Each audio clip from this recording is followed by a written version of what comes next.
سنة 1954 المخرج الكبير فطين عبد الوهاب اللي تخصص في الأفلام الكوميدية فاجئ جمهوره بتقديم فيلم من نوعية خاصة ما سبقش للسينما المصرية مناقشة موضوع قبل كده، وهو قضية التحول الجنسي. كان الفيلم ده باسم الآنسة حنفي. الموضوع ما كانش بس جديد أو غريب، لكن كان كمان جريء، فما سبقش للسينما المصرية مناقشة الموضوع ده قبل كده. صحيح كان في بعض المشاهد أو الأفلام اللي اتنكر فيها الممثل الراجل في دور ست أو الست في دور راجل، لكن ده بيكون في سياق الدراما. بطل بيتنكر في ملابس ست عشان يهرب من مأزق أو عشان يقابل حبيبته زي ما اتعودنا في كتير من الأفلام، لكن عملية تحول حقيقية مش تمثيل، فكانت دي أول مرة على الشاشة. موضوع التحول الجنسي ده ما تقدمش على الشاشة المصرية إلا في فيلمين اتنين، هما الآنسة حنفي موضوع فيديو النهاردة، وفيلم السادة الرجال بطولة محمود عبد العزيز ومعالي زايد، وهنناقشه إن شاء الله في فيديو منفصل. فيلم النهاردة من أفلام الأبيض وأسود، وتم إنتاجه سنة 1954 ومصنف على إنه كوميدي رومانسي. الفيلم بطولة إسماعيل ياسين وسليمان نجيب وماجدة وزينات صدقي وعبد الفتاح القصري،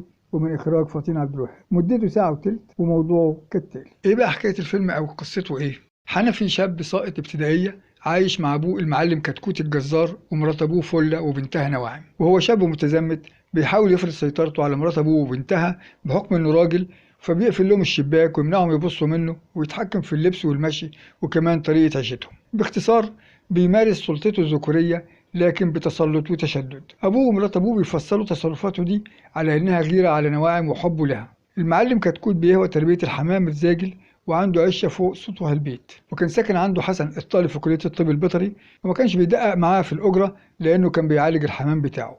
كان في علاقة حب في السر بين حسن ونواعم اللي كانت بتتحجج بالغسيل وتطلع تنشره فوق السطوح عشان تقابل حسن. في الوقت اللي كانت فلة مرات المعلم كتكوت نفسها تجوز بنتها نواعم لحنفي ابن جوزها عشان تتمتع بفلوس ابوه اللي هيورثها، وفعلا فضلت تزن على جوزها عشان تقنعه يضغط على حنفي يتجوز بنتها. في الوقت اللي كان حنفي مش بيفكر في الجواز اصلا، وكان مقضيها سهر وفرفشه مع اصحابه. مين صحابه دول؟ اتنين. الاولاني الواد ابو سريع اللي قام بدوره رياض الاصابجي اللي شغال في محل الجزاره بتاع ابوه، واللي طلق مراته زكيه 6 اشهر اللي جسدت شخصيتها وياد حمدي اللي حصلت على حكم نفقه وبتطرده طول الفيلم في كل مكان عشان تنفذ الحكم، يدفع او الحبس. وبيساعدها في كده الشاويش عبد البر اللي قام بدوره الفنان عبد الغني النجدي. اما صديقه التاني فهو حسونه بيه اللي جسد شخصيته سليمان بيه نجيب، الراجل الكبير اللي باع كل ما يملك ودفع 10,000 جنيه عشان ياخد رتبة البكوية، وما خدش وصل بالمبلغ. وبعد يومين قامت الثورة وطردت الملك بره البلد، وفقد حسون اللقب وفقد المبلغ كمان. فبيعيش حياته ندمان لانه ما خدش وصل بالمبلغ،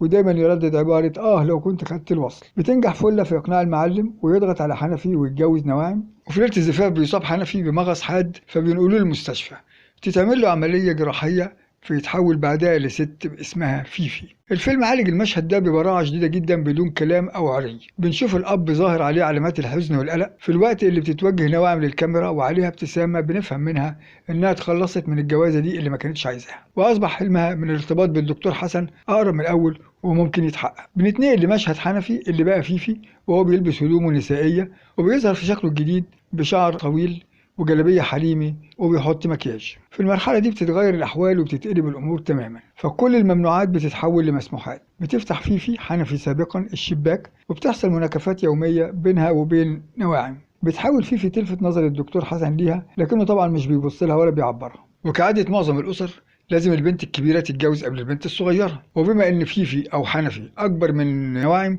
فكان لازم تتجوز قبل اختها. وبدأت الأسرة تدور على عريس لفيفي الوحشة أم لسان طويل بمساعدة أم السعد اللي جسدت شخصيتها الفنانة جمالات زايد، الست متعددة المواهب، فهي خاطبة ودلالة وداية وكل حاجة. ومع تطور قصة الحب بين دكتور حسن ونواعم بتنشأ قصة حب كوميدية موازية بين أبو سريع وفيفي. ومن أجمل مشاهد الفيلم مشهد البلكونة وأبو سريع بيتغزل في فيفي اللي كانت هتدلق عليه مية وسخة أما جاب لها سيرة بقها الواسع. والمشهد ده تحديدا بيفكرنا بمسرحية روميو وجولييت لويليام شكسبير لكن في إطار كوميدي. بيصاب المعلم كتكوت بخيبة أمل لأن بنته الوحيدة فيفي محدش راضي يتجوزها، فيتشجع حسونة بيه ويخطبها، لكن فيفي قلبها ميال لأبو سريع. وفي يوم الفرح بتهرب وتسيب العريس اللي بيتصدم لأنه رضي بالهم والهم مرضيش بيه. يعني الست فيفي اللي الكل بيهرب منها هي هربت منه. فبيقول للمعلم كتكوت أشهر جملة في الفيلم أما بيقول له يا معلم، فبيبص له كتكوت بقاسة كده ويقول له أيوة يا حسونة، فبيشخط فيه ويقول له بنتك اسمها حنفي. في الوقت ده تقريبا بتتمكن زكية 6 أشهر من حبس أبو سريع اللي بيرفض المعلم يدفع له النفقة بتاعتها. بعد حبس أبو سريع واختفاء فيفي بيتبدل حال الأسرة تماما. لكن في نهاية الفيلم بترجع فيفي لبيت أبوها، بس بترجع وهي حامل، وبتفاجئنا إنها تولد 4 توائم. بيصور المعلم كتكوت لشرفه وبيحاول يغسل عاره ويقتل فيفي، لكن بيتفاجئ بأبو سريع يمنعه ويقول له إنها مراته. بيتقدم دكتور حسن بعد تخرجه ويطلب إيد نواعم، وتصر فيفي تتزف مع أختها لأنها أما اتجوزت أبو سريع ما عملتش فرح. وبتيجي زكية 6 أشهر في الفرح وعاوزة تبوظه، يا إما ترجع لعصمة أبو سريع أو تحبسه تاني. وبتتخانق هي وفيفي بتبيع صيغتها وتدفع النفقة بالنيابة عن جوزها. بتحس زكية إنها خسرت المعركة، لكن ما بتخرجش بإيدها فاضية، فبتتجوز حسونة بيه اللي بطل يدور على الوصل. وينتهي الفيلم على المعلم كتكوت بيتوجع من مغص في بطنه، ومراته الست فلة بتندب حظها لأنها خافت لا يتحول جوزها المعلم كتكوت لواحدة ست. ومش عارف لو كان الفيلم وصل للنقطة دي كان ممكن معلم كتكوت نلاقيه يتحول للمعلمة فرخة. الفيلم ده مش مجرد فانتازيا أو خيال مؤلف، لكنه مقتبس من قصة حقيقية اتناولتها الصحافة وشغلت المجتمع المصري بشكل كبير سنة 1947. بطلة القصة الحقيقية اسمها فاطمة إبراهيم داوود من ميت غمر في محافظة الدقهلية، وأحداث القصة حصلت سنة 47 زي ما قلنا. ففاطمة دي بعد وفاة أبوها أمها اتجوزت وسابتها هي وإخواتها البنات في رعاية جدها، لكن جدها توفى بعد فترة قصيرة، فخرجت فاطمة تشتغل عشان تقدر تكفي اخواتها وتصرف عليهم. واشتغلت في شغل مع الرجالة، بقت تشيل القصعة وتشتغل في شغل المعمار وحاجات زي كده، ونجحت انها تشتغل في اعمال شاقة كتير، فواجب بها اهل القرية جدا. وتقدم واحد من شباب القرية دي لخطبتها، لكن هي كانت بترفض فكرة الجواز، وبعد صراعات وضغط الاهل عليها قررت تعترف لهم انها ما بتحسش باي رغبه في الرجاله،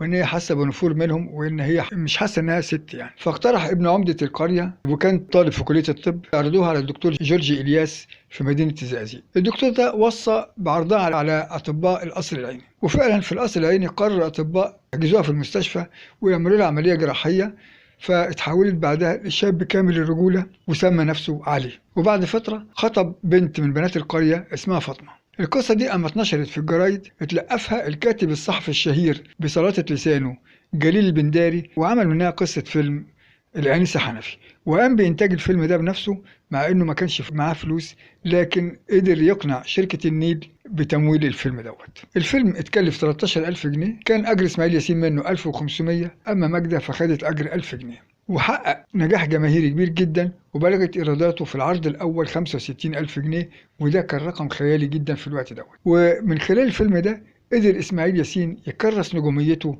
على عرش الكوميديا اللي فضل متربع عليه لمدة طويلة.